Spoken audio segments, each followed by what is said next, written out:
Lions, Pride of Detroit. Like, No, they but all it came out reported. 5 hours later that he was stepped on by a teammate. Even Main Event Mike read that. I did read that. Yeah, And I'm saying Adam Schefter, Tim Twentyman, Jeff Resden, and Carlos Montague, all those Lions and NFL beat writers missed the fact it was a contact injury, not a non-contact injury. If it was a non-contact injury, it would have been one of those 399 points. All right, I'm erasing it off the calendar, Jeremy. You weren't technically wrong. Okay. Yes. Well, I don't know. What's the big news? I'm not. Hey, whoa! I'm not even saying that this is right here. I literally got out this morning. I read an article that said it was a non-contact injury. This morning, I read something like that. So I'm not even sure on this. This may be blowing smoke right here, and I'm not 100% sure on this one right here. I found out that the Lions aren't making the Super Bowl, so all is normal. Okay, Steve Van Ness is trolling. That's it. Ben Johnson last night said that 7th round pick Antoine Green is taking second team reps. I like that. I like this big news. That is big news if you think about it, because that means he's outplaying about 6 of those guys on the roster right now. Well, like I reported a couple of weeks ago, in my mind, we had 3 number 3 wide receivers when it came with, Raymond, Reynolds, and Marvin Jones. I think that those 3 guys, none of them are number 2 anymore. Marvin ain't anymore. Like, I think they would be competing. So a guy like Green to come and jump those guys, or a guy like Mims to come in and jump those guys and have a shot at number 2, that's awesome. That's not that far-fetched for that to happen. Yeah, we were just talking about Denzel Mims, Jeremy. What do you like? You like his chances to make the team? I like his, like you guys already said, I like his attitude in his interview that he did the other day. I like what I've seen so far out of the film coming out of camp. He looks crispy. He's running good crouch patterns for a speed guy. That's usually unheard of right away. So that means he has a higher route tree than everybody ever seen, because he played with garbage quarterbacks. Even in college, he played with garbage quarterbacks. We've never really seen what this guy can do. But he excelled at college. That's how he ended up the 59th pick overall. Right. Yeah. But when you go to, you gotta love that shit. Yeah. Here you got go. A chip on my shoulder. Dog watered Sam Darnold to start your career, and it was dog water in New York. You don't have much of a chance of shining. You could be the shiniest dog turd on the field and still not look good. How dare you talk about Mike White like that? The sad part is the best chemistry he had out of all 6 quarterbacks he had was Chris Streveler. And that was last season. Chris Streveler started using him. Oh, no. There goes Russell Wayne's Walmart internet from Xfinity again.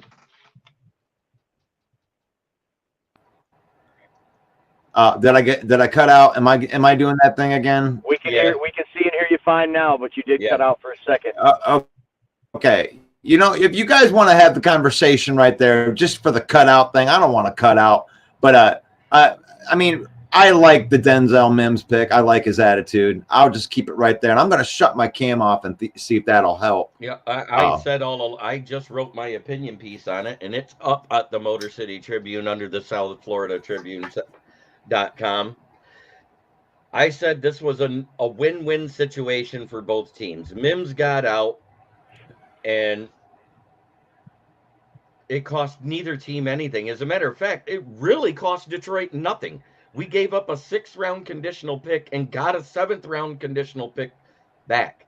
Yeah, trading down. You can package both of those 7th round picks and move back into the 6th to get a 6th round pick if you need to. Right. So and there's that nothing conditional that Mims has to make the team and play X amount of games, or it means nothing. Steve Van Ness says, I don't troll, I roll with real news. So what are you doing here, Steve? Yeah, what the hell are you doing on our show? Come on, there's no bad takes. Even when we're right, we're 75% wrong. Right. Yeah. Well, but that proves it right there. There's Steve. That's Van Ness. That's Mr. Van Ness. Obviously, he is a Packer fan. We know him as one of our resident Packer fans, and we love him. As Bear Down Mike would say, that's Vanessa. Vanessa. That was main event Mike that coined that, but that's okay. So, Teddy Bridgewater came into town. I think he may even still be here. I mean, thoughts? You guys got some thoughts on Teddy Bridgewater being the backup quarterback here?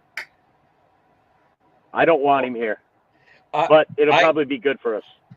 Go ahead, Jeremy. I'm on the anyone but Suckfelt train, and seeing how Hendon Hooker is on the NFI pup list, all for it. Yeah, I mean, I think that we could see Hendon Hooker, like, realistically, if it was past week 10, I think we could start talking about, okay, we're set at backup if he starts progressing. I mean, I could see it kind of like Jameson Williams last year. But they seem to believe in Sudfeld.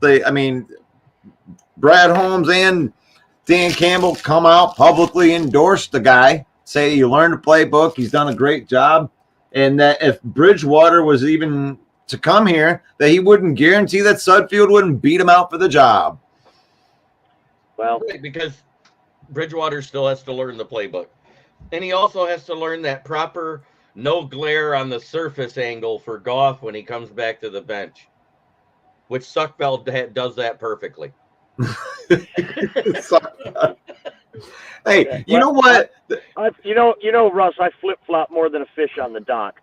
And the more I think about it, the more I love Teddy Bridgewater coming here. And to Jeremy's point, anybody but Nate Sudfeld. What does Nate Sudfeld have to teach Hendon Hooker? Nothing. There's nothing he can teach Hendon Hooker. He has less athleticism than Goff. He's had less experience than anybody we've named. Teddy Bridgewater standing there on the sidelines, just shooting the breeze with Hendon Hooker. He would be able to absorb much more learning, much more nuances of the game, so many things that Teddy Bridgewater has seen. He's been with so many teams. He's seen so many different cultures. I think having a guy like that, he also played in New Orleans with Aaron Glenn and Dan Campbell on the coaching staff. So he has familiarity more with the playbook than we might think. A lot of the terms and stuff, Dan Campbell has admitted, comes from the Sean Payton system. So he might actually be more familiar than we think. The more I sit here and think about it, the more it's a perfect fit to be that veteran presence on the. I don't think there's anybody in this world that says, "Oh, put Bridgewater in over Goff," right? There's no competition. There's no pressure on Goff with Bridgewater there. But it's going to be better for your developmental guys sitting there on the sideline to have Teddy there than Nate Sudfeld. Let's bring Teddy in. The only reservation I had about it was Brad Holmes offered him a contract so long ago, and he's just been out there shopping around trying to beat it. It's all we can assume.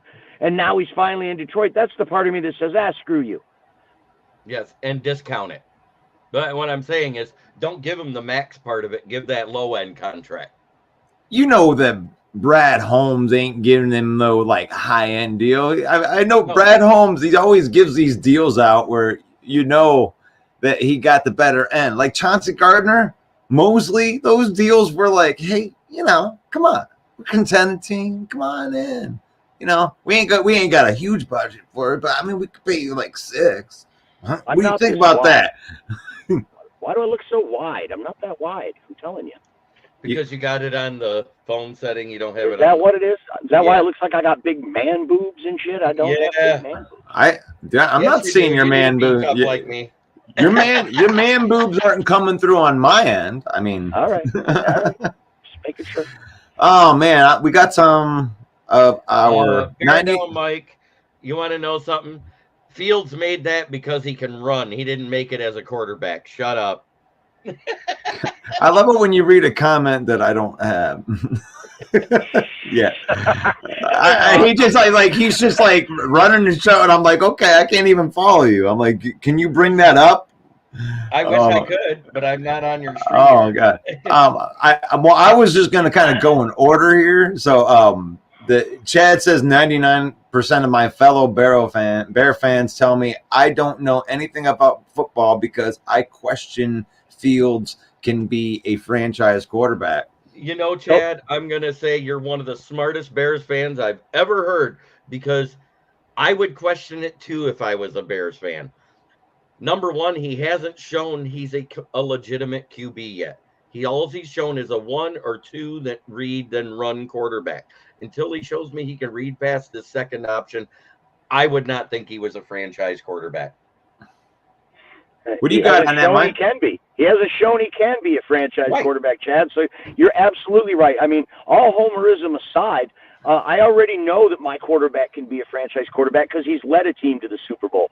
Don't give me any of that defense, Todd Gurley stuff. None of that. He led a team to the Super Bowl.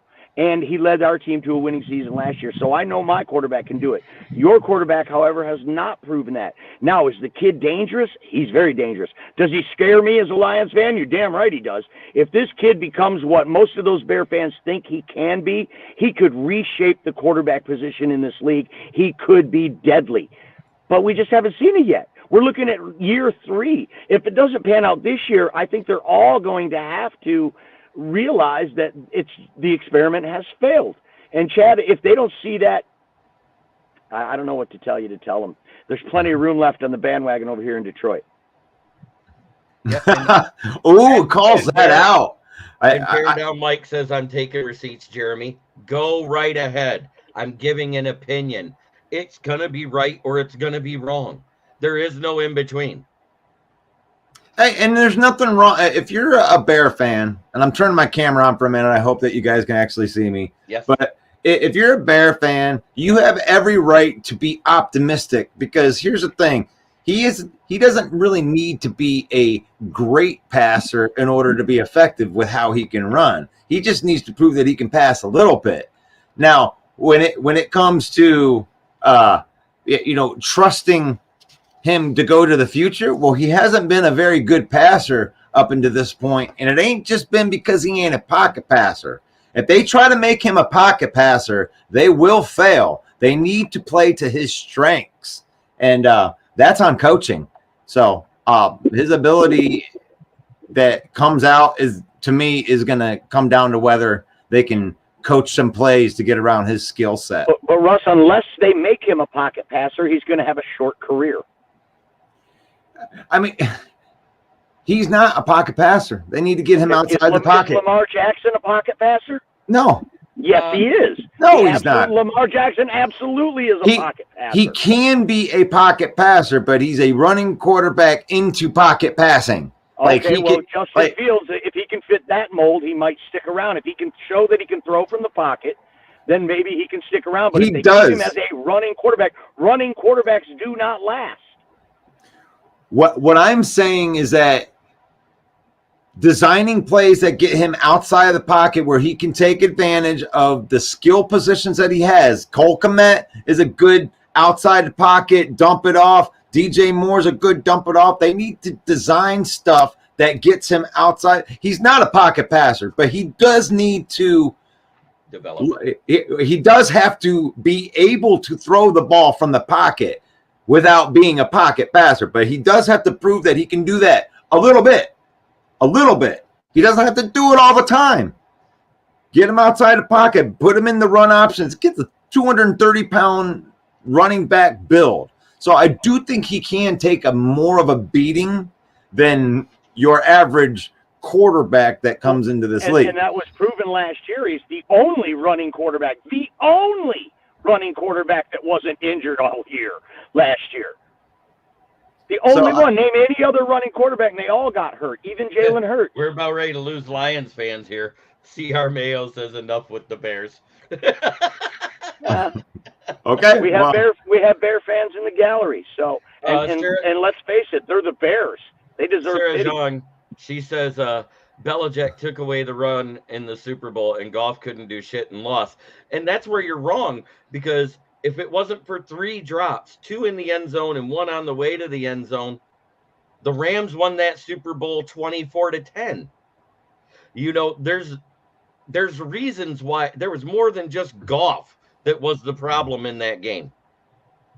Well, and even at that, he did have a bad game. But I mean, if you look back at his NFC Championship of that same of that same run, then you're going to see a different Jared Goff too. But you won't give him credit for where he's good.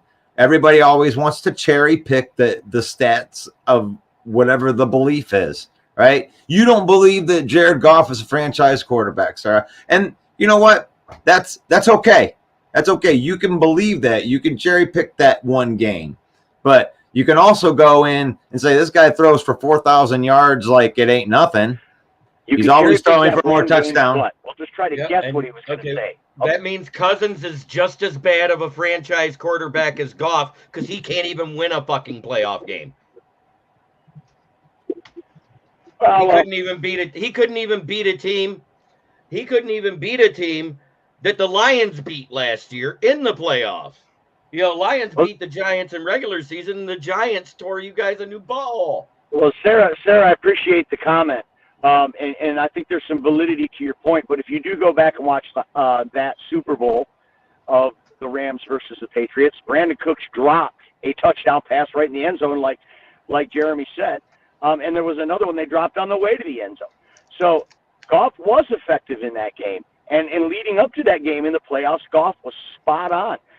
Even if you want to just consider him a game manager, it shows that he has the fortitude to take a team to the Super Bowl, and that was our only point.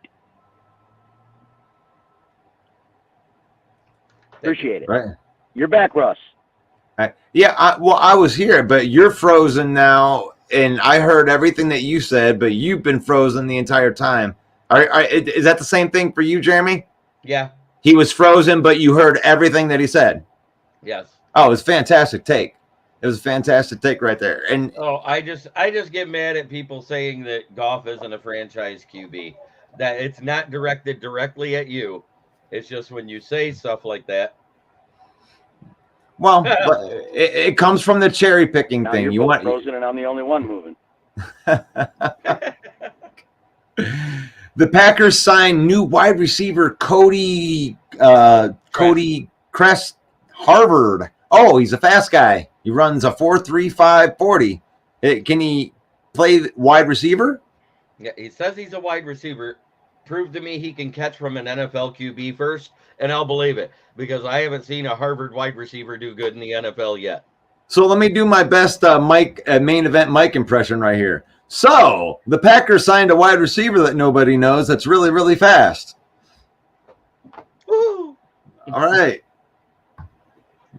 Yeah, I mean, you only get one on that one.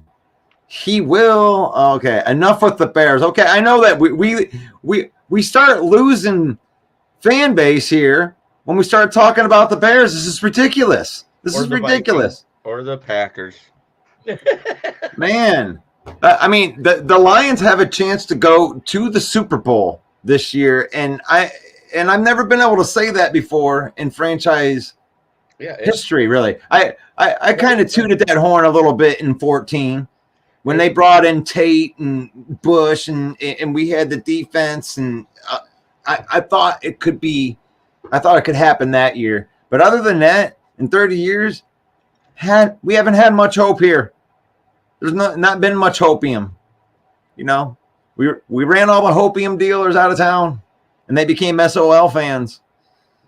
And you know, we have half of our fan base that just loves us losing.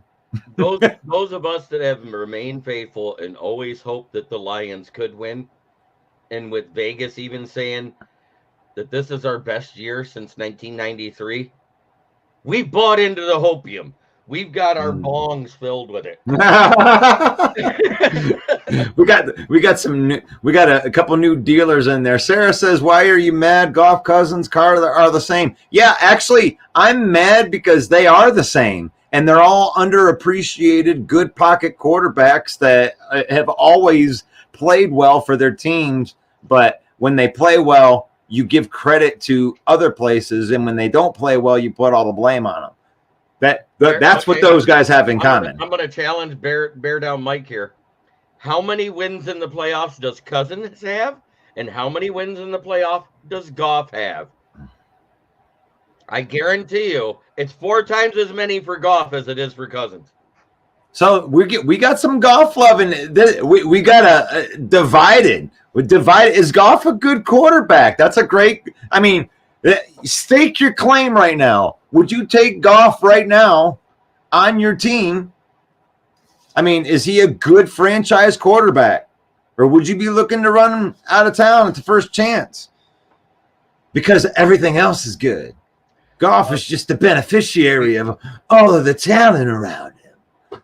He is a beneficiary of a lot of things. Number one, we do have a talented offense around him. Number two, we have one of the best O-lines in the league to protect him.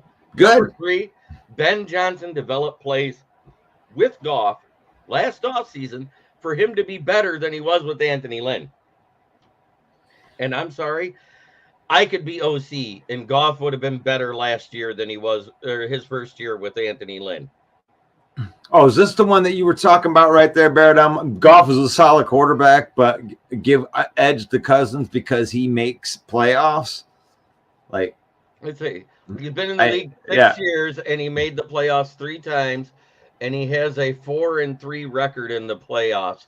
Goff has a 1 and forever in the playoffs, and the only reason why he won the one game he started is because Case Keenum threw the game-winning touchdown.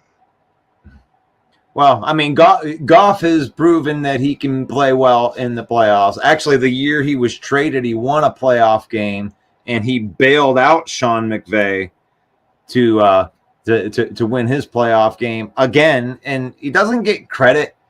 I mean, gutsy. He had like a broken thumb, and he still went in there and won the game. I'm not going anywhere. This is bear down. Hey, I love it, man. Fan hard. That's what you should be doing out there. You should think that your team's good.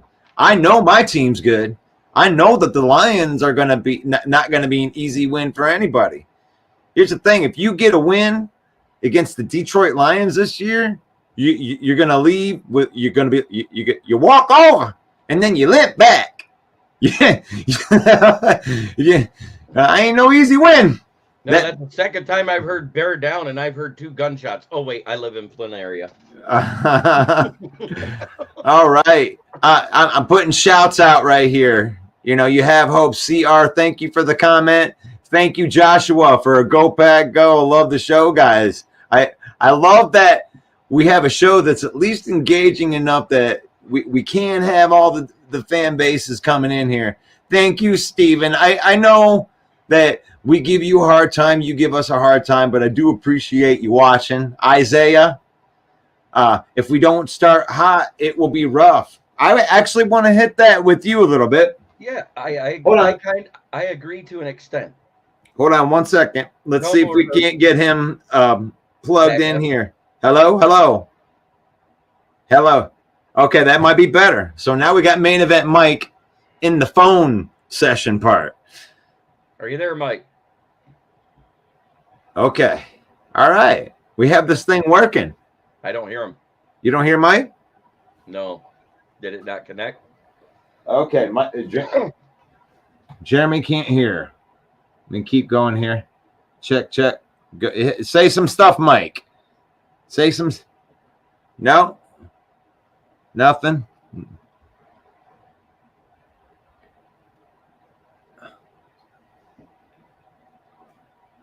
Hey, Vanessa, and when Love loses to the Lions, you will hear Jay Giles bumping through the Ford Field saying, "Love stinks." Yeah, we're not getting you, Mike. I'm not getting it. I don't know why I'm not getting it, but let me see. Let me see if I can't get it in there. No,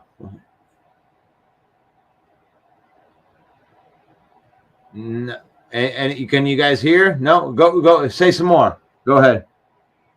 No. Nothing there? Hey. Oh, I did just the first 4 picks in the draft. Which dogwater team in the NFL makes their biggest jump this season? Number 1 was Bears. Number 2 was Texans. Number 3 was Cardinals. Number 4 was Broncos. Guess what? Broncos is leading with 50% of the votes after 12 votes. So are we hearing Mike at all? I have not heard a word. Make sure I got my headphones all the way up. Yep, they're up. No, we're not hearing it. I can only hear you, Mike. For some reason, it's not going through. Maybe the channel volume's turned down or something. I don't know. Yeah, maybe my BTA. I'm not connecting. I'm not very good with technology. Dang it. One of these days, we're going to get a sponsor for this show, and they're going to pay for like stuff like communications and like technology and stuff, because we're doing the best that we can. See our Mayo eating kneecaps Every day. Every single day. They're high in potassium. When love beats the Lions, you will all be singing love hurts, love scars, love wounds, and harms all Detroit Lions fans. Man, that's optimistic. I mean, or you could be singing how love's injured because he got dropped on his head by Aiden Hutchinson like 3 times. And 2 times from Houston, because you can't block our epic pass rush. It's going to suck if Love becomes the first quarterback in the last 10 years to lose on opening day to the Bears.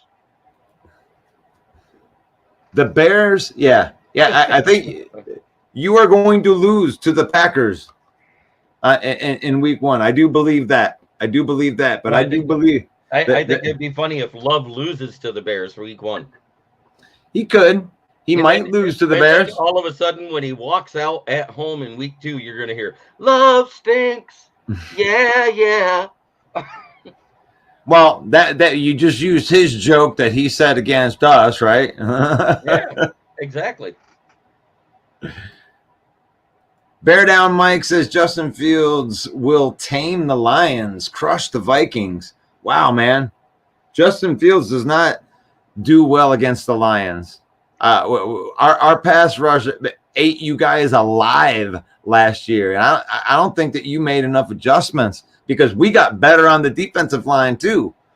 Like you're going to face a better defensive line that crushed you last year, like destroyed your offensive line. No answer for Aiden Hutchinson, James Houston. Oh my gosh, man.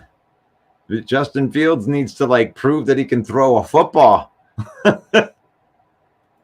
I mean, he was pretty good in college. I watched him, and I'm an Ohio State fan. I watched every single throw that Justin Fields made in college. And he was a good college quarterback, but he don't got it yet. His accuracy isn't what it was. It's different. Game's faster. Believe it or not, the best record in the North against the Lions right now, since Dan Campbell took over, is the Vikings. That's our biggest nemesis in the division. You can say what you want, you can act like you want, but that is the truth. We are split with them, and we're ahead of everybody else. Both the Bears and Packers, since Dan Campbell's got here, are 1-3. The Vikings are 2-2. That's our biggest nemesis in the division. But 5 years from now, Steven, okay, who's the Lions' biggest nemesis? I believe it's going to be the Chicago Bears. I think the Chicago Bears are building something, and I think that these Green Bay Packers are in for a rude awakening. Eric Thomas says, "Hey, now he made Hutchinson look bad and scored on him. Just saying, yeah, once, but guess what? That was negated with the sack and the interception he got in the second game." LOL, Fields will be out by week 9 from running from his life all season. Yeah, if they don't protect him, or he decides not to use his protection. I mean, he was actually not that bad blocked last year. He chooses to run the football in situations, and chooses to run. So if he keeps on taking hits like he's been taking hits, yeah, he'll be dead by week 5. So here now, he made Hutchinson look bad and scoring on him. It's like, if you read ahead of me, I'm gonna like read the same comment because I'm going straight up and down when I'm reading just it. reading it So, as it comes up. That's all. so okay, there you go. Why do we keep talking about the past season? Move on, Lions fans.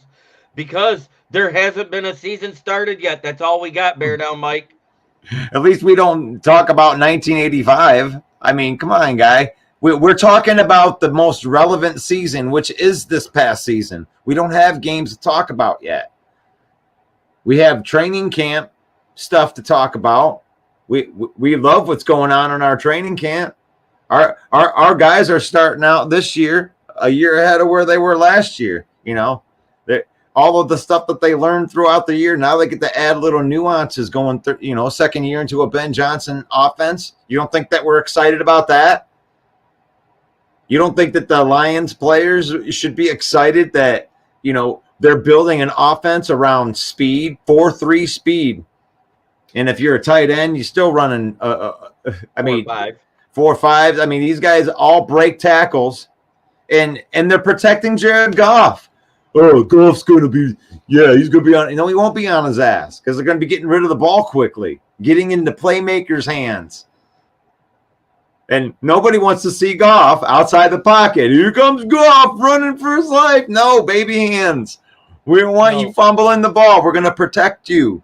Through Temu, I bought him a panini maker and sent it to the locker room so he can make sandwiches behind the O-line while he waits for plays to develop. Eric Thomas says, I definitely don't talk about 85. Well, okay. So you're 1 out of 99. And it like literally like all the Bear fan that when you talk to the one guy, he's going to say, well, I'm not like that. All the other guys are. No, I mean, you guys, you at least you have a title. I mean, the Lions can't say that. You know, we're still in search. Kenny, thank you for the comment. Fields will last if lucky 3 years. This running will lead to a career-ending injury. Yeah, for sure. And that's exactly why running backs are not getting paid like they used to be able to get paid, is because they take a beating. They touch the ball. And, you know, nobody wants to pay $10 million for a guy that, you know, is going to get hit like a car crash on every possession. Oh, Randy Moss kicked our ass. You talk about me and living in irrelevancy, Randy Moss? No. Did you see the comment he said before? His high school team played against Randy Moss in the high school championships, and Randy Moss kicked their ass. No, he says Randy Miss kicked their ass. Yeah, but he was talking about Moss. But Roy says that the Lions have never ended the season 8-2. That's why. That's why we have a lot more enthusiasm for this season. And it really is. It's like if you say SOL, I call bullshit on that. How do you say SOL? Because we don't beat the Packer and Lambeau every year. We don't beat 3 playoff teams handily in a year. In an away, you know, in their spot. It's like there was a whole bunch of shit that Lion fans aren't used to seeing that happened last year. You know, like at the beginning of the year, we had stuff on our bucket list like win a road game. Like check. Okay. Well, now they're starting to knock out. I mean, it's finishing 8-2. This team was hot, and this team got better too. Justin Houston in talks with the Bear, old but productive. Yep, that's right. Justin Houston, formerly of the Chiefs, got cut as a cap casualty because they can't afford to pay him while they're paying Mahomes $45 million a year. Okay, that would be a good ad for. That would be a nice veteran ad to keep some of those young guys in check. Because you don't have any pass rush right now. There's nothing there that's scary. I mean, Gibson's okay, but he ain't anybody that you're gonna like carry your defense with. You guys need a pass rush, so that would definitely help that room. Curtis Healy, we dominated the 50s. Yeah, you want to go on? We're going way back. That's the way back machine. I mean, we got to hit the Wayback Machine for our 4 championships. That's right. The Like back inaugural season of the Lions, and they can say we were established in 1930, but they weren't called the Lions then. They were the Portsmouth Spartans. In 34, they became the Lions, and in their inaugural season, won a world championship, and then won it in 51, 52, and 57. So yeah, they did have a dominating 50s, and that they want to go back to that, man. Like 1985, we want to get into the Doc machine, go 85 mile an hour, and go back to 1957 to the dance, and we want to win a championship in Detroit. And I just fell in love. Detroit Lion fans deserve it, and is this one? Yeah, I fell in love. Jay Mommy. Goff was second in the league at avoiding tackles, second to Mahomes. Look at Jay Mommy coming in. That's like a deep cut stat. Right there. Yeah, you went. That was like a B-side stat right there. You know, nobody listened to the B-side unless they're a really, really good fan, right? Yep. Put that B-side one too. And I want to say one more thing about Goff that he does better than every active quarterback in the league. Play action. And a good O-line and a running game sets that up. He was number 1 by over 20 QBR and over 40 passer rating at play action. So Steve says he believes the Packers are the youngest team in the league right now. Them, and the Chiefs right now. Okay. So it's them in the NFC and Chiefs in the AFC. I don't know which one's younger, so I'm just going to leave it at that. They're tied for first in their conference. I have to go do some more digging to see their average age. And how's this?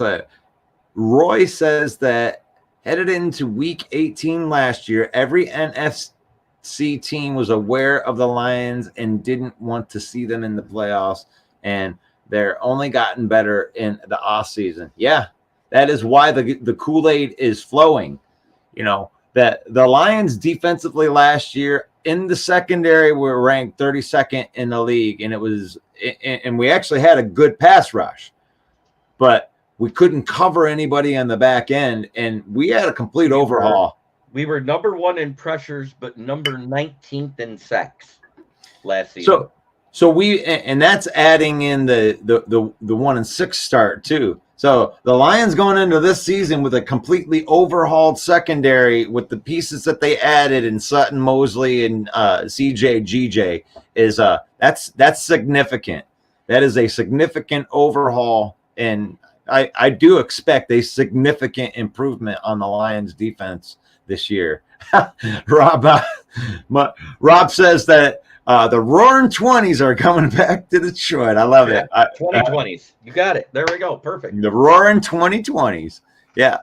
I love it. I mean, when you look back at that time, I always love movies that were in that time frame. It seemed like, the Frank Sinatra time, where it was classy to be good to women. Like, it was classy to treat people nice and chivalry. And just like when Frank Sinatra, even though you could tell that we were driving in front of a screen, when the girl said, "Let me out of the car now," and he goes, "No, none of that. We'll have none of that."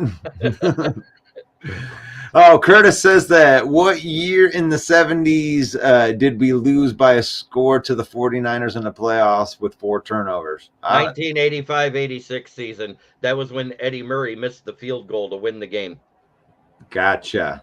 There it is. Right there. He was on it too. Like, Jeremy's so good on the histories right there. That was so quick. That was good, man. Eric says, "Holy shit, the Bears gave Kmet a 4-year deal for $60 million, 32 guaranteed. Spend that money. Make it rain. Spend the money, make it rain, and not pay running backs, but pay a tight end that can barely block but receives good." Great job. Great job. Wow. So now we have the tight ends are in the NFC North now, the ones that are getting paid. now you got Robert Tanyan, you got Cole Kmet, and um, TJ Blockinson or non-Blockinson. and yeah, you're going to have to pay him top money. And then what was it? Didn't they sign a $8 million blocking tight end? Yeah. Wow, man, they spending money on the big men. All right, so Jay Mommy, you got that right. Also, highest completion rate for it. And now we're back on the golf train right here, Jay Yes. Mommy. Yes, Yes. Jay Mommy. Much love. I love Jared Goff even when he was playing in. I loved his style. I had him on my fantasy team the year that he did go off, and we went through and we dispelled. Is that a play on words? Go off Goff. Go off Goff. hey, you know about what's been happening this golf season, so. And the golf fence looks terrifying. The golf fence is terrifying, and offensive coordinator Ben Johnson, the designer of the golf fence, the offensive coordinator is going to be a head coach someday, and I love the way that this thing has been set around golf. That the thing is that golf is going to be good by less reasons that you would think that, like, it's not quarterback reasons. It is for the reasons that Jeremy had alluded to a little bit earlier, which was we have a great offensive line that knows what they're doing. They know where to block. These holes are going to open up. They're going to get the pass protection. They're going to be able to execute the play. And that's one thing that Goff is really good at. When everything happens right and it happens the way that it should be, he executes the play. He gets the ball into the hand of the playmaker. But here's the difference. Here's the difference this year. The difference is that the playmakers that are on our team this year are much faster and they break tackles better. Mm-hmm. Under the same pretense, under the same holes that we're opening, the same opportunities that were afforded to Jamal Williams are going to be afforded to a guy that is twice his speed with twice the elusiveness and the ability to catch the ball. So I love Jared Goff as a distributor, and I love that Jay Mommy is on here. Yeah, and she said the golf balls have been driving her crazy. He could win the Super Bowl, and they would still want him gone. The only way I see Jared Goff leaving is if Ben Johnson leaves, and they hire a coordinator that has more experience with athletic quarterbacks. That's the only way I see Jared Goff gone. I really love your call of wherever Ben Johnson goes to be a head coach, he would probably take Jared Goff with him. Mm-hmm. And I mean, I hope that that's not anytime soon. I mean, and we'll miss them both. Don't get me wrong. We will miss them both. There will be a drop-off level because you're going to go to a second-year guy. Yeah, but here's something to chew on right here. What if this starts becoming like a trend? What if Ben Johnson decides not to leave and that he wants to be part of whatever this thing going forward, and then we get people like that? As long as Ben Johnson's here, it's till the wheels fall off. I love. Wait a minute. You know what? That actually deserves a 4-banger. That your sound card is not working at all. That's the problem. That's why we couldn't hear Bear. That'll tell me. And now I don't hear you.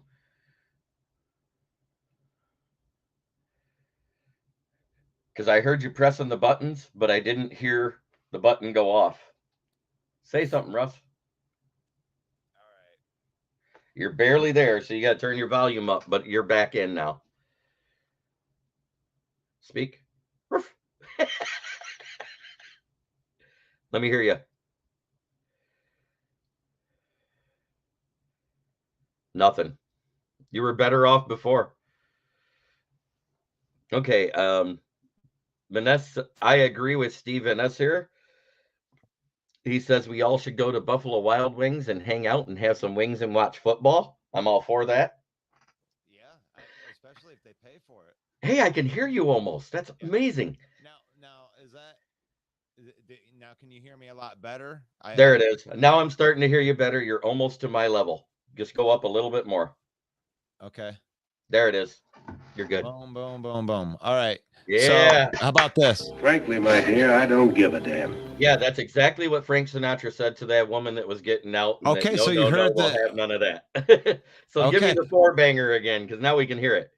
The You like that? You like that? You like that? You like that? there you go. Yes. Yeah. There. Okay, now I think that if Mike were to call, we'd be able to get him back in. I guess I rebooted my machine, and that seems to have fixed everything. Hallelujah. I sound a lot. Technology does work if you do what you're supposed to do. Hey, sometimes when it happens a lot, probably when you're any kind of editing, is sometimes you just gotta restart the computer and it kind of puts everything back in its spot right Now, there. Mike, if Goff goes deep into playoffs, Detroit should trade him to get more draft capital. Only way I'm trading Goff is if he goes where Ben Johnson goes. That's it. I mean, but couldn't that happen? I mean, I could definitely see Brad Holmes being respectful like that to both people. And that would be the best time to turn over to the young quarterback, is a brand new offensive coordinator with a brand new, like, you got a So- brand new skill set. Let's But- be the devil's advocate here. Let's say that Ben Johnson stays, and drafting Hooker in the third round is a great negotiating tool, regardless of the results of this season, to keep Goff's contract at $40 million or less. If you think about it, because all they got to do is say, hey, I mean, if you don't want to accept it, we'll just trade you because we got a guy that only costs us $1.05 million a year. I mean, I could honestly see that happening, and I could almost see Brad Holmes going to Goff and being like, look, you know what this is. You know that this thing, it works. And rather than go somewhere else and get the big money, you could stay here and we'll keep you right at your 30 million, and we'll extend you 2 more years and add 2 more 30 million year contract. I think that he would offer him something like that. I think he would have the balls to offer him something like that. And honestly, I think it would be fair, because it would be a good trading chip at that point, where you had control of Goff's contract at 30 million for, to 2027. Right. You know. That's what I'm saying, is if we extended him 2 more seasons with a voidable contract year to trade out of after 3 years, so Yep. he's still in his prime and still has a lot of football left in him. And J Mommy's right. Goff already stated that he is financially secure because the Rams overbloated that second contract he got, and with fully guaranteed money, which is why we keep restructuring him and extending it out, because now he's got no more guaranteed money on that contract. That's why next season, if we want to get rid of him, it's 35 million off the books with no Boom. dead cap. What I mean, and that is if you've ever played Madden football and you ran franchise mode and you get a guy at the end of his contract that has zero money, that's dead, and it's like a dream. It's like a GM's dream, especially in the Madden pool. But this is reality, and Brad Holmes pulled this off in this contract, knowing that Goff was going to be here. And Exactly. doing the 2 restructures. They restructured him twice. Yeah. 100%. And I think that the whole plan when they did the 5 or the 7-year deal was it's going to take 2 years to get it back to, actually, I think it was 3 years was the original plan. But then they hit on a couple of guys like James Houston, Malcolm Rodriguez, and that makes it happen a little bit early. They hit on a couple of those undrafted free agents like Jerry Jacobs that makes them arrive a year early. This was supposed to be launched 2024, and Brad Holmes did so good at his job, it ends up being launched 2023, and let's go. This is going to be the next 10 years like this. He set it up that way. We got 2-3 years left with Goff, and then it trades over to Hendon Hooker at that point, and then there's another 7 years after that. That's what he's setting it up for. Or longer. It's built from the studs up, We are breeding out head coaches and See, I promotions. That next comment by Sarah Zhang, Goff is good because of the O-line. If a team hires your OC, that means they are probably a shitty team and they won't have an O-line to protect Goff. You're probably right. They probably won't. But his offense is predicated not only around the O-line, but around Goff's strengths. So they'll trade for Goff and build that O-line that season prior in the draft and in free agency to make it good for him. That's what I see happening. And because the contract will be so affordable at that time, by that time quarterbacks might be getting $60 million a year. I mean, and if you got a guy that plays like Goff at $30 million, you're going to be able to buy some protection for him because the deal works that way. Because being a GM has just as much as being a accountant and a bookkeeper as it is picking the talent. You got to be able to negotiate these deals. You got to hire a guy that's a whiz at making contracts. And from what you said is we got a badass. Matt Dunstall. Matt Dunstall out of Harvard. Harvard. An accounting major, no less. His Harvard execution of contracts is unparalleled to anyone else in the league. Oh, okay. Stevens, did you see that Justin Herbert's deal yesterday? Yes, I did. Over half the money is guaranteed. It averages out to about $39.5 million a year for 5 years, and well deserved. But they already picked up his 5th-year option, so it doesn't even start till 2 years down the road. I like it. I mean, I think that the 5th-year option would go out the window at the point where they renegotiate the new contract. No, the new contract would, because of the rookie salary cap, the 5th-year option stays underneath that rookie umbrella. So it stays, it picks up in year 6. So his new deal won't start to, and honestly, good for Justin Herbert for not going crazy on getting that money, because you like if you do start charging your team $60 million, you're crippling your team. You're really saying, I don't want a championship. I really just want the money. It's going to have to come from a point of sacrifice for a lot of these quarterbacks that are good. If they actually want to win titles, they're going to have to find it within themselves, because sometimes the restructures, that's one thing, but just straight take less money. Right. I think Herbert could get more money than that. Don't you? Yeah, he could. I mean, he could get 50 easy.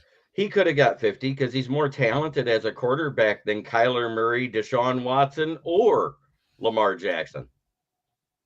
That's bold. I mean, I would I probably wouldn't say that on all 3 of those. If you put a gun to my head, I might be able to say it like I like a quarterback better. So I would say maybe the Lamar Jackson. I like the way he plays better than Lamar Jackson. But right. Damn, I mean, Lamar Jackson. He's a better thrower than Lamar Jackson. And that's what I'm saying. And he's more available. Curtis says there's a better place. There isn't a better place than in the D.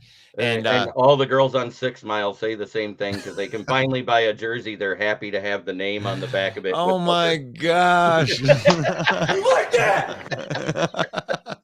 You only get one on that one. I'm supposed to be a good wholesome show here in the mornings. Which, by the way, I might as well go through my little gambit right here of everybody and just kind of and promote everybody. I mean, Jeremy B, that's that smoking Jeremy B, but the new, biting kneecaps with the Detroit Lions. You need to go subscribe to that YouTube channel, because he's building his page. We're building our Main Event 365 page. So go subscribe to these. We're trying to become world famous YouTubers, and that would be fun, right?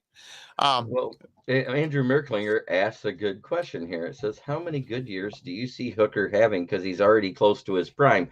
Prime starts year 3 in the NFL of every quarterback's life. That is the point here, Andrew. So you can't say because he's 25, he's already close to his prime, because he hasn't played in the NFL yet.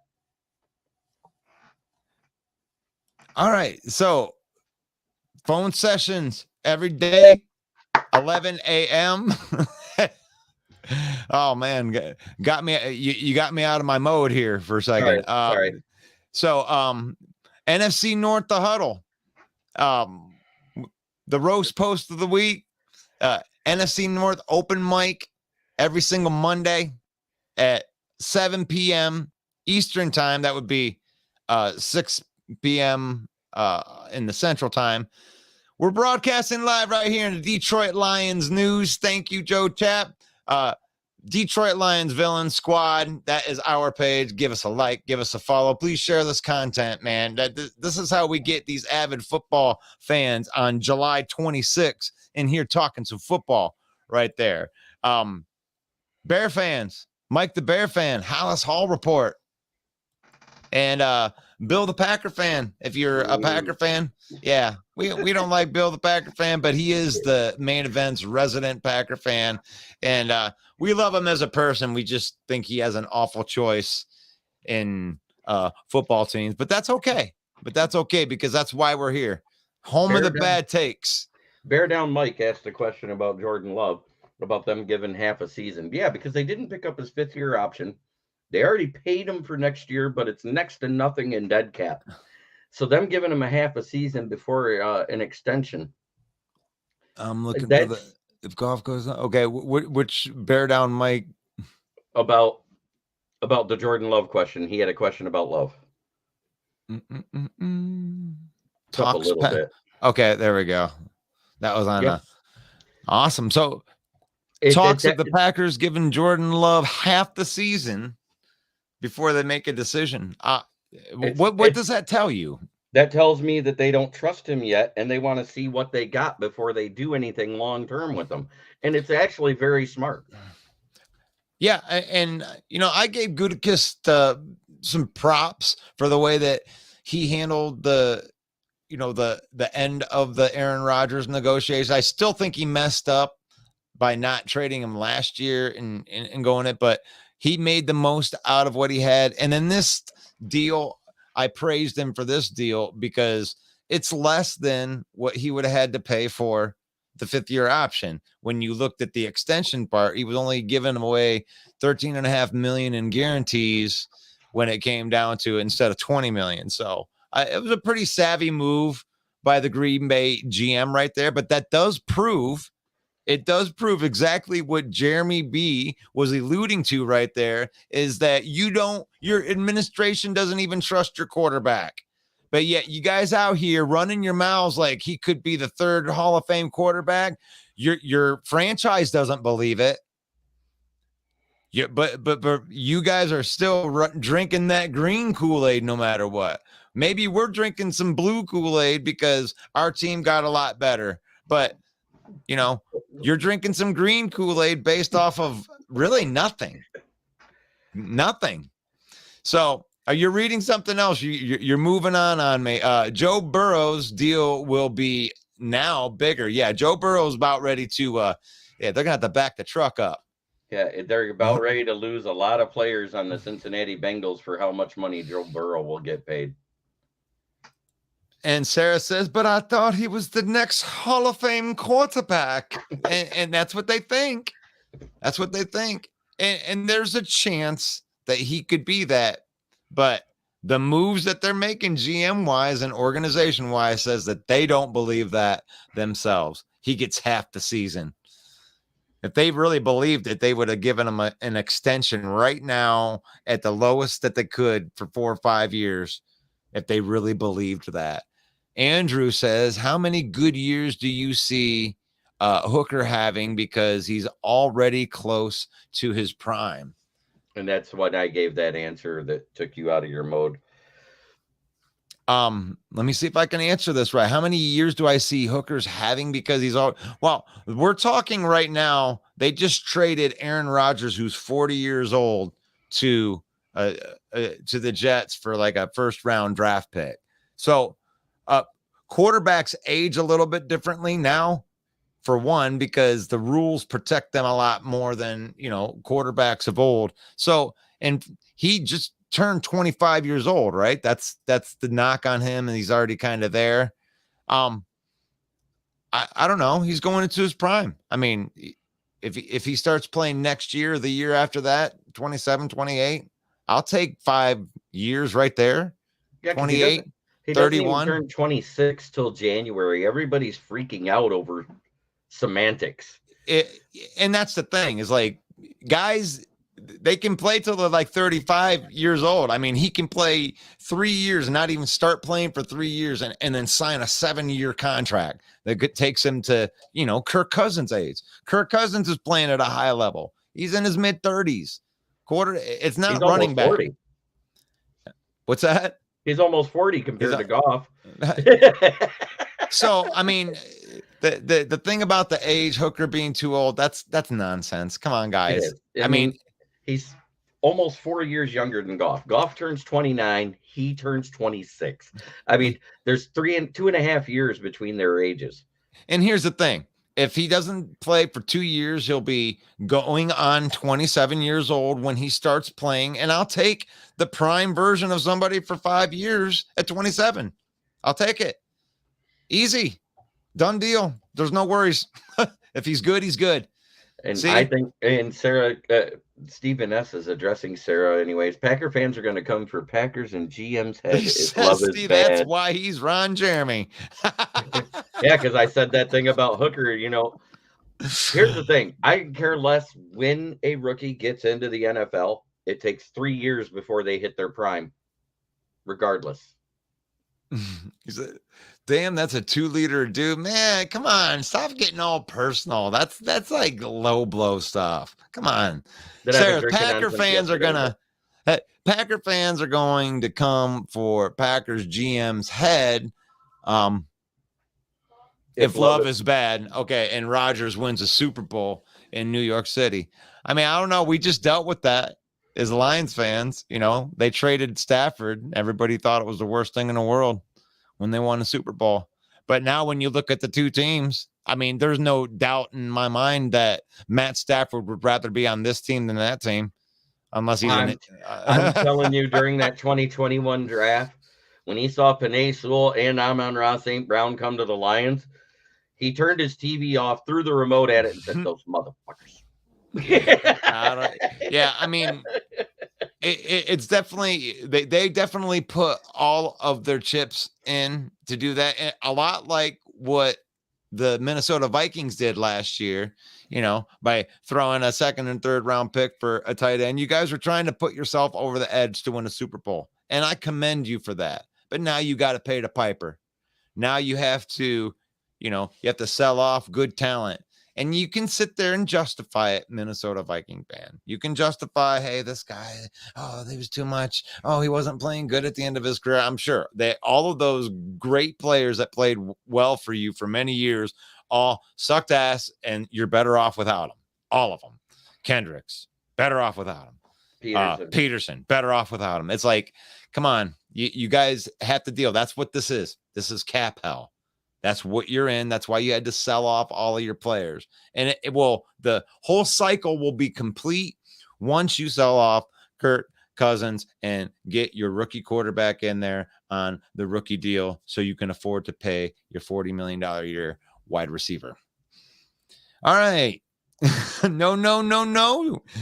They're just being very, very smart. Let's see. Andrew says, I don't know if y'all talked about if you would sign Teddy. We did talk about that, but what do you think about that, Andrew? And we didn't really throw that question out, to the people. And if the people are listening, our opinions. Yeah. What do you think? What do you think out there about Teddy Bridgewater? I mean, Dan Campbell had came out and said that he was happy with the way that Sudfeld had handled stuff. And let's be honest, what does a backup quarterback to do other than to get the second team ready, and your third quarterback, your practice squad quarterback, gets the third team ready? It's really just who they're practicing with during the week. And Teddy Bridgewater brings starter experience to your backup position. That's something we haven't had here since Sean Hill. There's a name out of the past. Is that an impressive name for you, Jeremy? Sean Hill. Oh, Man, but I don't know. I wouldn't be unhappy if they signed Teddy. I loved the reasoning that Main Event Mike was given with the plethora of knowledge that he had from, different training camps and, different people that he's been around would be invaluable to Hendon Hooker, who's just trying to be a spoon and a sponge and has already proven that he has good leadership qualities out there with the way that he's like connecting with the other teammates and everything. So I would sign Teddy. I would have to lean towards, if it's me, I would sign him. But what would you think out there? Do you want to sign Teddy Bridgewater? I mean, that would be a sign that they are all in for the Super Bowl this year. You're making sure. Teddy Bridgewater can win you football games. I don't know if Nate Sudfeld is going to, if I'm going to feel too confident going out there if Goff goes down and, put it on the shoulders of Nate Sudfeld. It's my quarterback. I don't know how confident I am with that. Teddy Bridgewater, I mean, I don't even know. I mean, this guy was a starter in the league, and he's more like Hendon Hooker than Jared Goff is, and he may even, they may end up even liking Teddy Bridgewater better than Goff. Who knows? I mean, Teddy Bridgewater ran that Drew Brees type of offense when he was playing in New Orleans and spread the ball around and was accurate. So I'm not saying he would take Goff's job or anything like that, but he's a lot closer to Goff's skill set than anyone that they've brought in up to this point. right. Hendon Hooker may have the talent to take that job straight from Goff because that's why they drafted him. They drafted these guys for competition. The Lions bring in Justin Jackson. That guy he was a game breaker last year. That dude made a lot of big plays, Especially while Swift was out. So, I mean, and he was in there ahead of Craig Reynolds. So the Lions running back room battle, just got an uptick. That's a crazy battle right there. Considering they only carry 4 running backs, and that's the fullback combined. We may not carry a fullback this year. Jamison Williams missed practice, but they don't seem like it's anything too serious. Just taking precaution. And when we put the pads on, is that this week? At the end of the week, they're putting pads on? It's either the end of the week or beginning of next week is when the pads come on. Yes. And that's when we're going to finally see what we've been waiting for. She says she was never a Bridgewater fan, even when he was in Minnesota, even in his rookie year, when he won you enough games to make the playoffs and got hurt in said playoff game. You weren't a fan of his. That's sad. Yeah, I mean, it was pretty. The Kool-Aid, the purple Kool-Aid right there was flowing big with Bridgewater because that was your first round pick. Now, I don't know too many people in Minnesota that didn't like Teddy Bridgewater in his rookie year. Man, and Bridgewater has been kind of like a career backup everywhere he's went, but it's not like he was a career backup at a place where he was competing for a job, right? He wasn't going to take the job from Drew Brees. In his prime, when he went down to Miami, they started Tua Tagovailoa, but he ends up coming in and taking that job over because he's a lot more safe with the ball. He's more of a game manager when it comes to his skill set, even though he can run.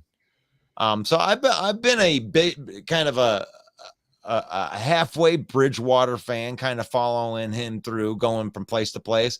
Like Geno Smith, that was interesting seeing him go from New York, and he was a second round pick, and they had high hopes for Geno Smith, and he never panned out there.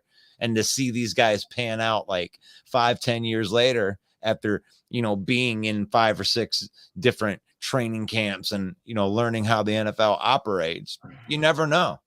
You never know these guys coming in. You guys throwing some names out of the past here, right there. Dante Culpepper, Eric Kramer. Eric Kramer. Yeah, I love it. I love it. You like that? Curtis Healy says, absolutely sign got it. Teddy Bridgewater. I still think we need to address the cornerback room. I don't know something. I feel like we have 4 solid corners, but what do we have after that? Well, let me go in order. We got Cam Sutton, Emmanuel Mosley, Jerry Jacobs, Starling Thomas V, Will Harris, Sevion Smith, AJ Parker. Okay, that's 8 that I can name off the top of my head, Yeah. and that's without looking at the depth chart. And that's without not all those guys are going to make the team. Curtis, I love it. I love it. I mean, we need to address the cornerback. I love our cornerback room. Let's talk about the safeties that can play cornerback that we got, because there's 3 of them. CJ GJ, Brian Branch, and Brendan Joseph. Joseph might be a who. Like there's a couple guys on there you probably don't know, but these guys are good competitors. I don't think that cornerback is one of our deepest spots, Curtis. I don't think that you have anything to worry about there. I don't know if you need to throw another body in there. If you can get a big name or somebody that's out there that would come in and like compete for a 1 or 2 and move somebody off the bottom of the depth chart, I wouldn't be opposed to that, but I don't think that we need it, because there's a lot of guys like Starling Thomas. I think this guy has a chance to not only make the team, but actually be special on a team with the speed and what he offers on special teams. I mean, he has the exact same. Wow, I love this kid. Exact same 40 time as Mims. 5'10". That's a little on the low side, but it's close. Let's see to if I got one in here. Also, he's about 180 pounds at 5'10". That's not bad, but most corners are about 190. And Chase Lucas is still here. Yes, that's another one. So that's nine corners right there. So yeah, so we're set at cornerback, and like he was talking with the position versatility, that's what you're looking. They're looking at that through a lot of guys. It's like, not only do I think that Brian Branch is a good safety and a good slot corner, but I also think that they're going to use him as like a fast linebacker because he tackles so well in space. So they position versatility, being able to disguise coverages is going to be a big thing this year. And no, Curtis, I think that we're deep in the cornerback. Curtis says CJ and Will Harris came in. Yeah. Let's see. Cabinda will be. Oh, what? This is going to break my heart because it could happen. The Cabinda shout out. We have to admit that it could happen. I'm not saying it will, but it's a possibility because we have. It ain't bad considering that he can't stay healthy. You could be right, but if they do, don't be surprised if they do keep him because of what he does offer, especially on special teams. He was a huge special teams. So they would really have to not want a fullback in a big way, not to want to keep Cabinda around, but we'll see. I mean, there's a lot of young guys, man. A lot of young guys that played that position at one point or another in college too. You got James Justin Mitchell, and Justin Thompson, and Justin Jackson. Yeah, that I think that you may be right, Andrew. It may be you could be right there with the addition of Justin Jackson, because Justin Jackson was a huge special teams guy, and he was a big contributor too when a lot of the running backs went down. So he was able to make a big impact last year. I did like him. How about the year that Breeze went down and Teddy took them to the playoffs? It's true. It's true. That's why we talk about this. Like, it sounds That's to why me he's a competent backup. That's what he is. He's a guy that'll take you that 4 or 5 games and could give you a winning record. Yeah, I would be for it myself. And it sounds to me like Curtis would be for it. What do you think?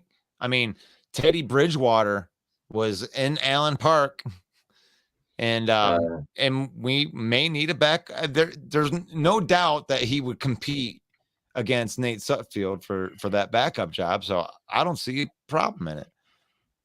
And Steven Van now. Yeah. Riley Patterson is the accurate one, and John Parker Romo out of the XFL is the leg.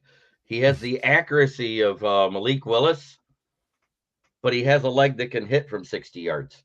So, you know what I say, when you have two kickers, you have no kickers. So I'm feeling you on that. I mean, I would love to see them go out and get somebody that's, known, so we wouldn't have to worry about that part.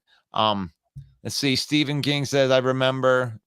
How about you read that one? My eyesight. hey I don't have my guys, glasses. I remember there was a lot of mock drafts with Bridgewater going first overall in the draft year. I'm not against signing him as a Lions backup, but I don't see him as a long-term sign. Yeah, that's a great take right there. Thank you for that, Stephen. Curtis, Lucas is still here. Yeah, I backtracked a little bit. 9 TDs, 2 picks. I love Riley. I'm surprised they didn't sign him last year. Yeah, he was the accurate guy. That, I mean, if you can criticize Brad Holmes on anything, it's that, the quarter, not being able to get a kicker in here that they could get. They should have just kept Prater and went with it. But nobody's perfect. We'll find a guy. The bad part is we couldn't afford to keep Prater. So that first year was a revolving door to the end of the season when we got Patterson. And for some reason, they decided to keep Badgley instead of Patterson in the offseason. Patterson goes to the Jags and helps them win 3 games, including one in the playoffs.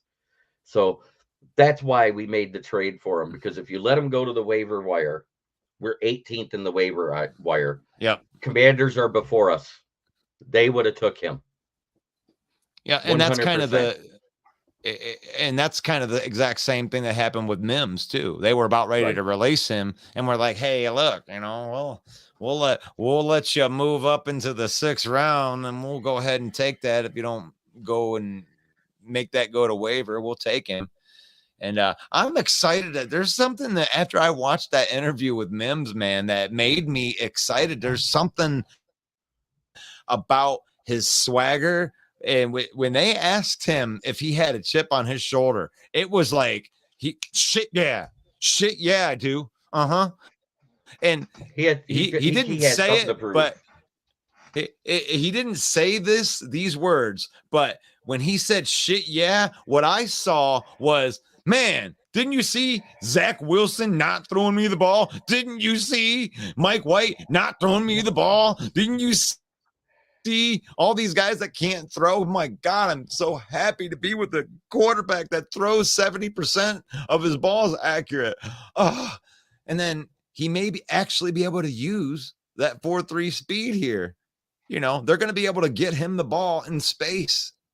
And he may, man, there's a feeling about that. I'll call this homer alert. Okay. If you're out there and you're a Packer fan or you're a Bear fan or you're a Viking fan, yes, I am going to go full homer right here. But I'm saying this right here, the trade for Denzel Mims will not only will he make the team, but I think that he's going to become the number 2 wide receiver, and he'll get over 500 yards receiving this year. I'm going out there. My homer take of the week: Denzel Mims makes the team and contributes. Something about it, though. Are you feeling me out there? If you're out there and you heard the words that were coming out of my mouth, is Denzel Mims not even a blip on your radar? And go ahead, feel free. Van Ness, go ahead, call me a homer. Tell me I'm dreaming. Say, who? Denzel who? The 2nd round pick from 2020. The guy the who New was York picked, Jets. The guy who was picked 53 spots before the 2nd best wide receiver in that draft, named Amon-Ra St. Brown. Were they in the same draft, or was it no 2021? Same draft. I think Mims was 2020. You have to check that, because I think that we got that one wrong. Someone called me out in a comment, and I went back and looked at it. Double check me, but I think that Mims came out 1 year before Amon-Ra did. But Kimberly, hello, Kimberly. I want to say hi to you too. Thank you for watching our show. Damn. Yep, you're right. He is. And what's up to Patty? NW Vogs, your protege is in Yes. there. What is up? Hello, Lou? Padawan. Whoop, whoop, whoop. Eric's still in there. Vogue said, I think Mims has a huge chip on his shoulder. Man, if you saw that interview, you saw what I saw. I mean, he was quick. Hey, do you got a chip on your shoulder? Shit, yeah. Like he was like, he was That's like, right. He missed the 2021 season, is what it was. So, yeah, but even at that, I mean, even if he was on the list, he would still be on like Amon Ra's list. He hasn't done anything near what Amon Ra has done. Yeah. So Mims was 2020, Mims was 2020. And Jason MC, Skull from Destin, Florida. I was out on my rock band when we were touring, we toured from 1996 to about 2003. My booking agent was from Destin, Florida. Kevin Roberts booking agency right there, and he changed our life at that point. And it was a cool experience. I've actually played in Destin, Florida. I can't remember the name of that club. Like, I think it was called the Swamp. If you remember, if the Swamp is still there, let me know, Jason MC. It was 1996. But sorry, went to the Wayback Machine right there. And you know what? I don't know. I want to promote. Let me go ahead. I gotta find me something here. Okay. I want to. Josh Rosen had a chip on his shoulder too. Yeah, but Josh Rosen had no talent. Oh, there we go. Yeah, that's what you call a first round bust. So I'm gonna be a little self promoter right here. But every Friday I got me a gig right here. So if you're ever in the Flint, Michigan area on a Friday evening, I play an acoustic show from 6 until 9 p.m. doing a bunch of cool stuff like Bob Seger, Pink Floyd, just singing some good sing-along songs. And then they close it out. If you're in the country, they do a 9 to 2. They do, country music, dance off prizes and stuff like that. But God, if I saw one of the listeners on this show out at one of my gigs, I might even buy you a drink. Actually, I would say that I will buy you a drink if you come out to one of those shows. Steve Fowler of Davison, come out to the show. And then here comes Woody. Like Woody comes in at the end where I'm like, I'm almost at the end of my. Nope, you got 10 minutes, buddy. 10 minutes. All right, we'll go 11-1. I wanted to say that you guys probably noticed because you guys know everything. Cole Kmet signed that 4-year extension for $50 million. $50 million, 32 guaranteed. Wow. I gotta get now before we chime in on this, I want to get your first initial thoughts at that extension. Wow. He's down on his blocking. His numbers were, he was number 1 in the receiving yards last year, but that wasn't saying much. I'm shocked. I thought they were going to wait. To see how he played out this year. That just shocked the shit out of me. So you're not too jacked up about this, are you? I'm good because like I said a couple weeks ago, last week, whatever it was, is that Cole Kmet's going to be the dark horse this year, tight ends. Even though we have all the weapons at wide receiver, we got to get our tight ends involved. So I am happy and shocked that the Bears did this early. Honestly. Well, I want to see. I want to play devil's advocate, and I always play devil's advocate, and I will mix energies with everybody. But if you're a Bear fan out there and you have caution to this, just understand that when you do re-sign people, it's market value. It really doesn't matter production. It's just Cole Kmet's turn. Okay. The Bears needed to spend a certain amount of money, and why not give somebody that's helped contribute to the rebuild up until this point and treat your own guys. Now it may be an overpay by the stretch of his production, but here's the thing. It's his turn to be paid. And now he's gotten paid. Now other guys like TJ Hawkinson. They're going to be asking for their money. They're going to try to get even more money than that. So I'm wondering if this will affect going out getting their edge rusher that they want. Right. That was the thing I wanted to ask you about there, Woody. Well, I asked you, Jeremy. Since you know, I'm asking you. Cap wise, yes, I think it will. I think you won't be able to get somebody like Yannick, who is still young enough to be productive in the right scheme. I think it means you're going to end up with a lesser edge rusher, and that may hurt the defense in the long run, because you guys needed a proven commodity, not a question mark commodity. And now you're to the point where you have to sign a question mark commodity. The question mark that I had yesterday, we signed Buddy Johnson, the linebacker from Pittsburgh. Only played 4 years in his career, and he was drafted in 2021. Mm-hmm. That screams injury. do you know what prone. the numbers are? Nothing. No. I mean, what the numbers of how much money they paid him? No. They just said they signed him. And again, the Bears signed Isaiah Ford too, the wide receiver out of my Hokies college, and he played at Miami last year. So I don't know if they're trying to sign backup positions if they get hurt in training camp. That is exactly what it looks like they're doing, because Isaiah Ford was a guy that I was high on that ended up becoming a UDFA. And the reason why is I look at that Kent Platt, who's known as the Math Bomb on Twitter. He's the one that developed the RAS score for athletes coming out of college and the combine. Mm-hmm. And there has only been 310 scores since he created it. And that was going back in the draft and reevaluating everybody to 1997. So And if Isaiah Ford, Bryce Ford Wheaton, Troy Anderson of Montana State, Christian Watson, and about 6 others just these last 2 drafts had 10 scores. And Isaiah Ford was one of them because he has the height and the speed. But it doesn't take into effect their stats. It's just purely about their intangibles, what they have athletically. And I still think, Yannick's out there. I know he's going to be, I think he's 28 years old. But if they want to go out and get a edge rusher and, Yannick, with his, what he wants and stuff like that, Justin Houston's still there too. And the Bears I just read yesterday that they're interested in him. Yeah, Justin Houston is actually visiting Chicago today.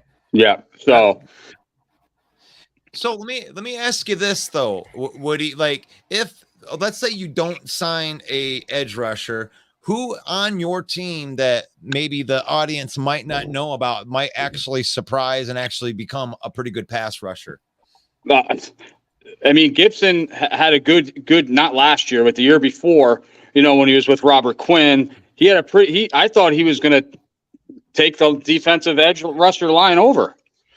Well, I should have said besides Gibson, because Gibson's actually kind of proven to me. I mean, somebody that is off the radar that might be a second year player or might maybe even like Gerwin Dexter or somebody that they drafted this year that you might have hope in. On the defensive line or defense itself? You're saying pass rusher, right? Oh. Like, is there somebody that maybe that we're not thinking about? I like Justin Jones. His numbers could have been up last year, but he caused havoc on that defensive line. Runners would not go towards him and would push him to the other side, and our other guys would hit him. But I expect a big year from Justin Jones this year. So how is he a young player? Yes. I mean, okay. So those are the things that are the intangibles, right? The things that Bear fans are thinking about that maybe not the other 3 fan bases are thinking about. And just because you don't know who the guy is, it don't mean these guys aren't going to break out in their second and third years. Right. Yeah. I mean, he's not too young, but he's 26. I think he's 25, going to be 26. But I'm really hoping he has a big year. I think our defense That's perfect. is going to have what's that? I said that's perfect. I mean, right there, though, that's like the sweet spot because these guys that are 25, 26, they've been in the league for 3-4 years, and they've been adjusted to training camps and stuff like that, so they know how to be a pro. So it's almost. And I was so yeah, I was so pissed off that the Bears got rid of Bly Nichols. He went to the Raiders. Oh, did I love him? He caused so much havoc in that middle of the line. Oh, I was just him and Eddie Goldman was just terror on that line, but got rid of both of them. I'm going to say right now, because of what Nick Wright said the other night, the Bears fans, please be prepared to be disappointed because he predicted y'all to have an 11-win season again 2 years in a row. Hey, a homer.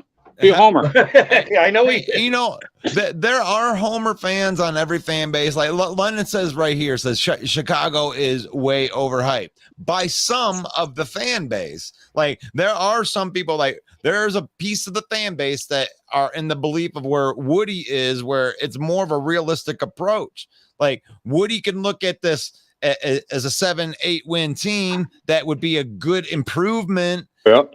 A step in the right direction, and that maybe you 11-12 division winning playoff Super Bowl MVP Justin Fields people can pump the brakes a little bit, Yeah, these overhyped Bear fans wouldn't be overhyped if we didn't have DJ Moore. They're thinking DJ Moore is the answer to all our whole team. No, it's not. No, it's not. He is a answer. And if you're a Lion fan, or you're a Viking fan, or you're a Packer fan, and if you are underselling the fact that DJ Moore is the number one receiver for the Chicago Bears, you may be in for a long season. Because I said you should be doing a little bit of this, thinking about DJ Moore against any corner in this division. Justin Fields is very, very good at escaping the pocket when you're trying to get him. When he gets outside of the pocket, that's where DJ Moore is his best. He will find an open spot in the middle of that defense, and Justin Fields will have an outlet that he can trust. He may not run every time, and if he stops dumping the ball off and realizing that you can play defenses to your run and pass, it could be a long season, and Justin Fields could be that guy. And the only caveat to that is the new rule about running quarterbacks. Yeah, RPO. Because if he tucks that ball like a running back and leaves the pocket, he can't go back to a quarterback stance. He has to run. Even behind the line of scrimmage? Even behind the line of scrimmage. He cannot make a forward pass at all. Oh God! How many tuck rules are we going to have this year? A lot. I'm just saying that's the new rule. That may mean that you're going to have quarterbacks running out of the pocket, not protecting the football a lot more, because they don't want to give up their pass option. They just can't tuck it. If they tuck it like a running back, they have to run. Well, so what you're saying is when they protect the ball, then they have to run at that point. So what's the penalty yardage for that? Did they say? It's a 15-yard illegal. Wow, what the fuck? Come on, man. Really? That's too much. Yep. If they set their feet and throw the ball forward, or do a shuffle pass, or a pitch it forward to a running back, it becomes an illegal forward pass. Now I definitely want to see Goff running out of that pocket. I want to see him running downfield. Yeah, for sure. I know you do.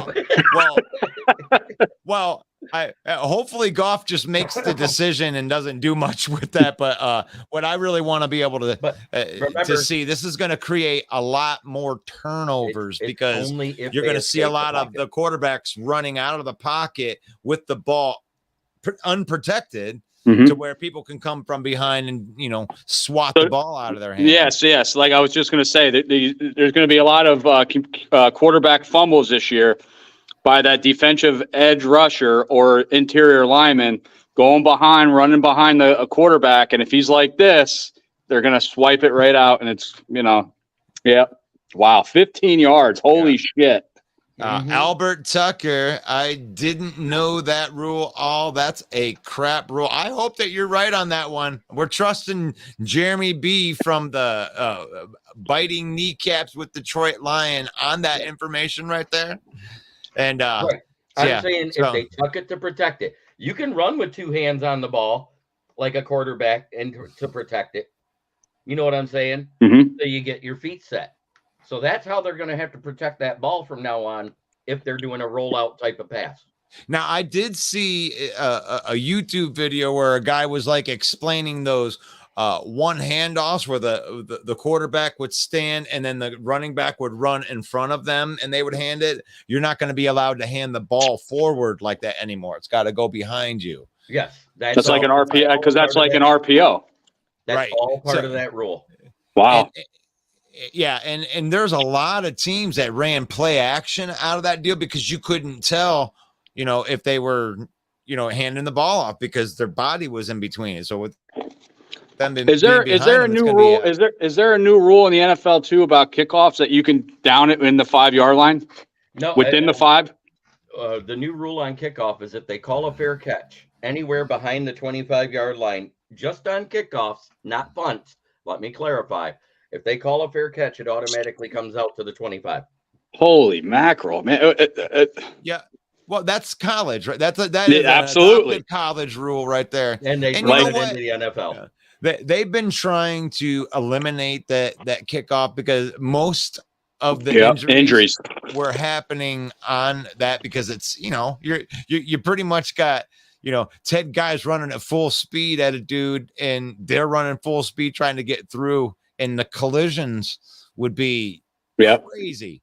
I mean, could you imagine running 50 yards and have a 50-yard? It's because of the injuries too. I don't want the kickoff too, and I'm sick of the block behind the back calls. Oh my God. It's like some of them are not blocks behind the back. They're like beside them, and they're not even hitting them in the back, and they're calling it wrong. And we see that all the time. Yeah, it just gives more control, Albert. So you don't run the ball. Okay, so here's what I'm going to say with this is like we're going to have to see this year. I'm going to call this as we're going to have to see rule because I don't know how they're going to police this rule. We don't know how they're going to police this rule, but it is a rule that they are putting in this year. So we'll have to see. I mean, are they going to be real strict on this? Are they coming after people? Is this I don't even like the overtime. I don't like it. I've got to get out of here. It's time to go to work. Have a great day, guys. Make sure you check me out. I go live tonight with my NFL show at 8 p.m. Friday night, I have my Lion show at 9:30, and Saturday I have a new show going over the depth chart. Just me talking a talking football head for you guys to listen. Giving a little player profiles each position each week. Oh, yippee do, Jeremy. I want to be there for that. Well, Jeremy, it's always great to have you. It's biting kneecaps, Detroit Lion style. Go subscribe to the YouTube channel, baby. Biting with the Detroit Lions. Also, check me out on the SouthFloridaTribune.com where you'll see my writings about the NFL and the Lions. I have a nice 3-piece article set about the NFL gambling issues, and it's less about the Lions than it is just about the issue with the ruling the way it was done last year. Right on. All right. One more. Yeah. I know you have to go too. I just wanted to come in and announce the Cole Kmet, which was, like I said, happy and shocking for me. But come join the panel. I'm on the panel of the House Hall Report. Me, Mike the Bear fan, Mr. Ken Doby, as we all know. During the season, we're broadcasting Wednesday night, 7:30 Central Standard Time, and Sunday mornings right before kickoff, and it's 11:30 Central Standard Time. But for right now, we're only doing Sunday mornings up until the season, 12:30 Central Time. So come join us. That's awesome. Yeah, and it is a good show. I did get a chance to pop on there, and it's good Bears content. If you're into good Bears content, I go on there. I'm pretty objective when I go on there. That's not going to be any type of trash talking or anything like that. This is just good Bears information. They'll give you updates on the training camps, any of the injuries, if there's anything brand new, like he just popped on right here. We want to be able to at least have correct news. So if we are incorrect, feel free to call us out. You know, we're not ESPN. We are just a bunch of talking heads that like football, and that's what we do. But Absolutely. it's nice to have you. It's nice to have you on here, Woody. Yeah, I'll be back. I'll be on tomorrow, sir, regular time. I just had some stuff to do, so right on. I'll brother. be back on. All right. Will you have a good one? All right, that's Woody. That's Woody from the Hollis Hall Report, and very knowledgeable. And I would call Woody the realistic Bear fan. And there are realistic Lion fans that are out there too. And realistic Lion fan would say, man, you're playing the Kansas City Chiefs on the road, and then you got to play a playoff team that beat you and scored 48 points on you last year in Seattle. And then I might be a little bit scared about that. So realistic Lion fan, you really have to put that into perspective. But I would say the optimistic Lion fan says that if they can go into Kansas City and pick up a W on the road against the defending Super Bowl champion, then that would put you in a spot where I would think that you've arrived.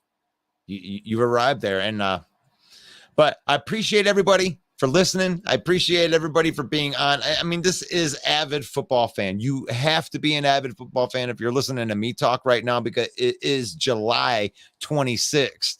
I don't care about basketball.